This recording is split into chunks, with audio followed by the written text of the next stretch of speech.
Hello, welcome back to my channel. Thank you very much for watching. My name is Shan and here I have for you what I read in July. I cannot believe July has flown by so quickly. There are 5 books. I had some pretty good reading in July and I shall crack on. The first book I read this month is The Penelope by Margaret Atwood. This is the story of Penelope, the wife of Odysseus.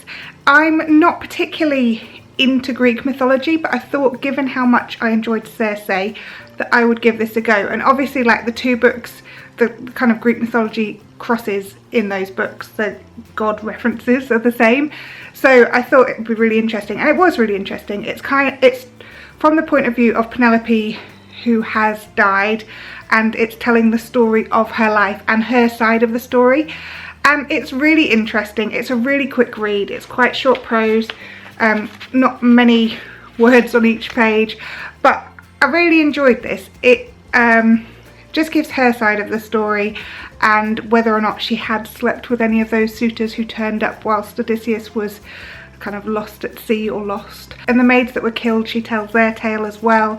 And it's really interesting to see this kind of side of the story because obviously you don't normally see that side. I enjoyed this and it was a very quick read.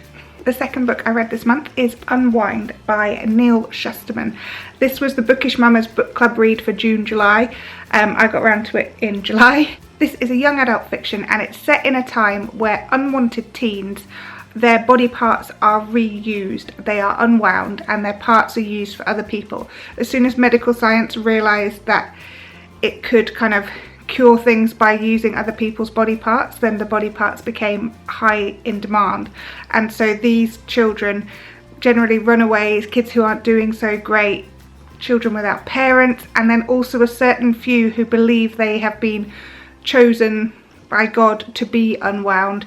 So there's a few of them as well who are kind of slightly different.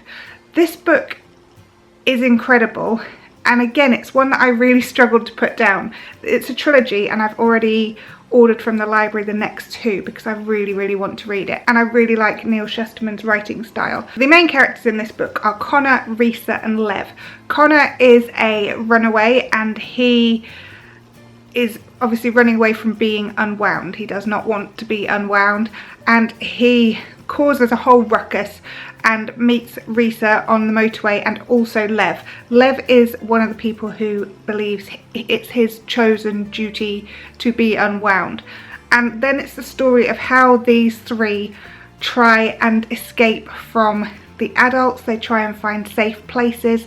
They are basically just searching to try and find somewhere they can live safely, and whether or not they make it. When a dystopian novel is written well, you can really believe that it would happen, and this is definitely on that level, because you just kind of think, well, you know, if body parts really were needed and we did have children, I don't know, it seems really crazy that I'm even saying that it's believable. So that's a sign of a really good book. The characters are powerful and it's just brilliant. The third book I read this month is called This Is How It Always Is by Laurie Frankel, and the reason I got this book was because it was one of Reese Witherspoon's book club books, and I didn't know what the book was about. I had absolutely no idea, but because it was one of Reese Witherspoon's picks, I thought, yes, do you know what, I'll have it. And I also really like the cover, and I totally judge a book by its cover.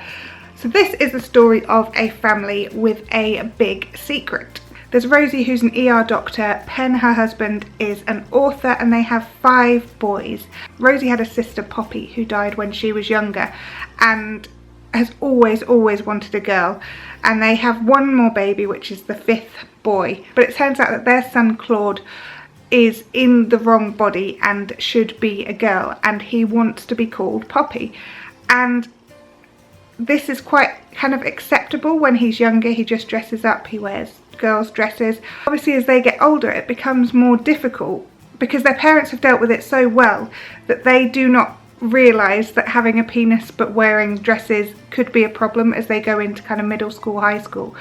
And it's how this family manages to keep this huge secret and the pressure that that puts on the family, and how they deal with the hate from other people, how they deal with society, how they, you know, it's heartbreaking to see what they go through.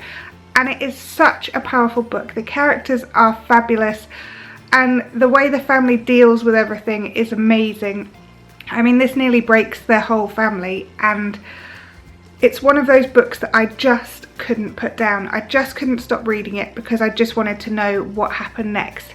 And I haven't seen if Laurie Frankel's written other books, but I'm going to go check them out because I really think this was just such a powerful book and something that I feel like everyone should read, because it really highlighted the struggle of a child, kind of a transgender child, when they're very, very young, and growing up, all of the kind of surgeries they might have to face, the hormone replacements they might have to have.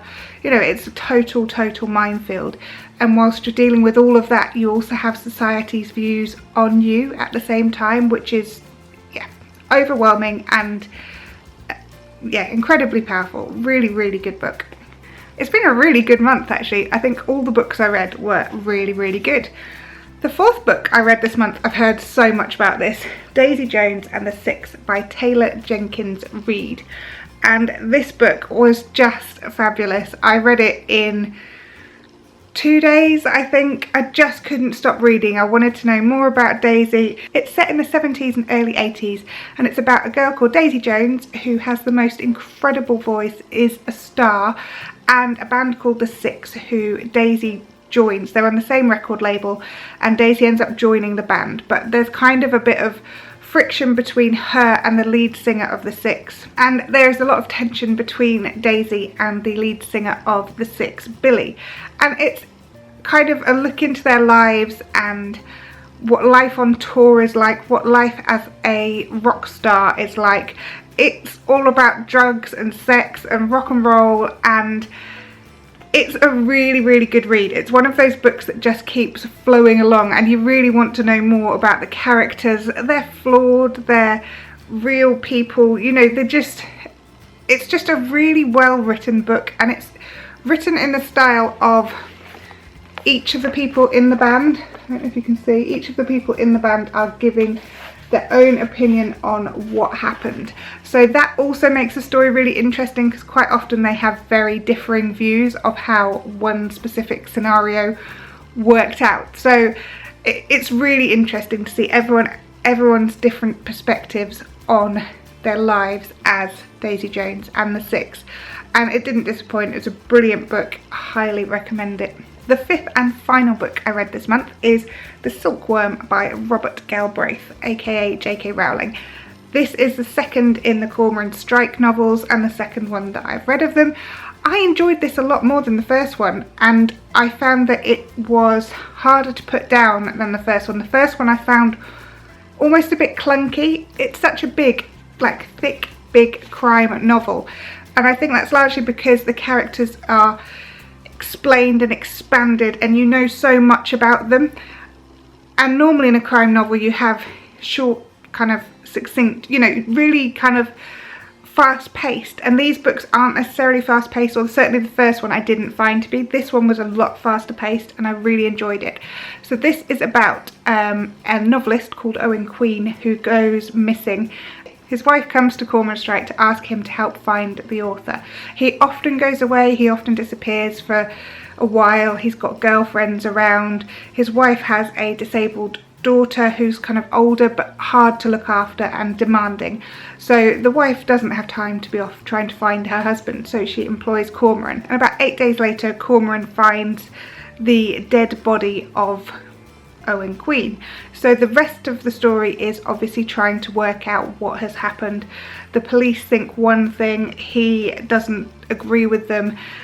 I thought that the tussle between the police and Cormoran was really interesting. It made me think of, you know, when you watch Murder, She Wrote and Jessica Fletcher always solves it and the police always get it wrong. It kind of reminded me of that sort of scenario. But I really enjoyed reading this book. The character of Robin kind of came into her own in this book and really stood up for herself, and I really liked how she's growing as a person as well. So it's interesting to kind of follow along with the lives of the people in the stories from each book. I have got the next one as well, and I don't think I'll read it in August, but maybe September. We shall see, because again, it's quite a big book. but I really enjoyed this, and I just loved that all the books I read this month were really, really good books. It's not often that you get that. So another really good book, and one I really enjoyed reading.